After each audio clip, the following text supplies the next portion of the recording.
Welcome back. Take a look at your screen. Grabbing a backpack is hardly the feat of a superhero, but for 12-year-old Leon McCarthy, a new prosthetic cyborg hand has added a whole new dimension to his 3D reality. His dad uses a 3D printer to create the hand for his son, who was born missing several fingers. Amazing. Joining us now is Leon McCarthy and his dad, Paul. Nice to see both of you this morning. Welcome to the show. Good morning. Thanks for having us. Absolutely. Paul, this is amazing. How did you come up with this idea? Well, it's actually, I found it on the internet. I had an interest in 3D printing, and I obviously had an interest in prosthetics, and there's a boy in South Africa named Liam, and a man named Richard Van Aas and a man named Ivan Owen collaborated to build him a finger, build him a hand like this, and I saw it and contacted them, and they both helped me. They have an open source design, and I was able to take the design and print it locally and make it like you'd make a model airplane here. Unbelievable. Leon, how does it feel? What was your response when your dad said he was working on this for you? It's a little unbelievable how you can print your own pieces and put them together and you have a hand. So I thought he was a little crazy.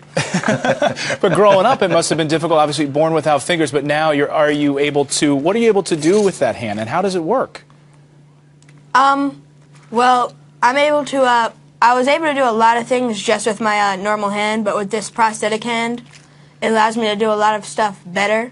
Like, I could carry shopping bags for my mom, and it works by me moving my wrist down, and when I move my wrist down, it closes my fingers, and when I release my wrist, it opens them up. I mean, it looks so cool. What did your friends think about it? They wouldn't leave me alone. They kept asking questions. That's great. And Paul, I mean, think about the price tag on this stuff. And we've done a couple of segments here in 3D printing about 2 years ago when just folks at MIT were just starting to scratch the surface of what you could do with prosthetics and 3D printing. And we've come such a long way that you spent, give me this price tag, $10 to make that hand with the materials? Yeah, I mean, this is an adaptation of the original design that uses pins, so it's all plastic. Everything's 3D printed except for some duct tape. And it's an iterative thing. There's a bunch of people working on it together with us now, and it was, literally this one cost me nothing, this one.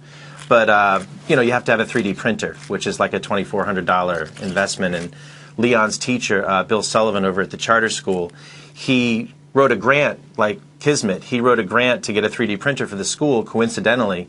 And as soon as we found out about that, we moved our production, our 3D printing, right to the school. And we're hoping to be able to teach a class in January where we're going to get the kids from the school to print hands for other kids like Leon. That's amazing. And you guys have been doing Google Plus Hangouts with people around the world who are coming together to develop prosthetics. And Google Plus Hangouts is a great way to do this. Leon, what do you want to be when you grow up? I want to be just like my dad. Well, your dad's a pretty great guy, and you are as well, Leon. Congratulations. For people who want to get involved, Paul, and actually help out with this community, where can they go to learn more about what you've been able to do here? There's two places. Richard Van Aas has a group called RoboHand, and they actually make hands for people. And they have the social fundraising stuff going on, and he's helping a lot of people.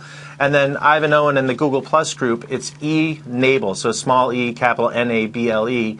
There's a group of people who are working to push the design forward and also help out do-it-yourselfers like Leon and I. And if you do it yourself, it's really fun. It's a good project to do with your son and have a good sense of accomplishment. That's amazing. And I will push that out on my Google Plus page as well.